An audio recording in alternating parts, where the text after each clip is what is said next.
In episode 27 of Love's Ambition, unable to win back his wife's heart, Shen Haoming falls into deep sorrow. He decides to take a leave from work and travel to a small town sponsored by the Jinda Group to ease his mind. Every year, he spends some time there to inspect the infrastructure and local facilities. This year, the trip happens to coincide with his emotional turmoil. Perhaps it could be seen as both work and rest. Coincidentally, Zhu Yan is also invited to the same town to study the local art of herbal dyeing at the Fei Yi workshop. And so, the two accidentally meet again. Zhu Yan, thinking this clingy man has followed her all the way here, coldly tells him to stay away and stop pestering her. Haoming is hurt, but says nothing. Afraid that explaining himself would only make things worse, he chooses to avoid her for days. He assumes she must see him as a manipulative man who refuses to let go. Unexpectedly, they meet again in Master Shu Yiren's class. After several coincidental encounters, Zhu Yan becomes even more convinced that Haoming is deliberately following her.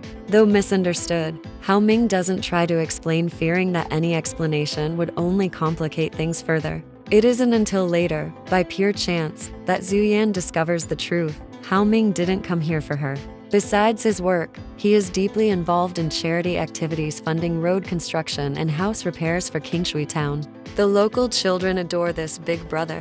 Hearing the villagers' stories, Zhu Yan finally realizes she has wrongly blamed him. When she goes to apologize, she finds Haoming rehearsing a play with the villagers. He's playing the role of Chen Shimai, a man who betrayed his wife and children. Zhu Yan is stunned to see this new side of him. The character's story mirrors Haoming's real-life regrets his past mistakes with her.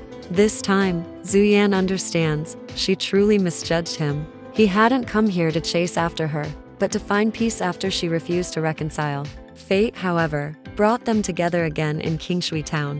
Realizing that words couldn't prove his sincerity, Haoming chooses to express his feelings through actions. Even in the play, he uses the role of Chen Shimai to confess the pain of losing the woman he loves. When Zhu Yan learns from the villagers that Haoming had been donating and helping the town for years, she finally sees his true heart. She decides not to proceed with the divorce and returns to the Shen family home.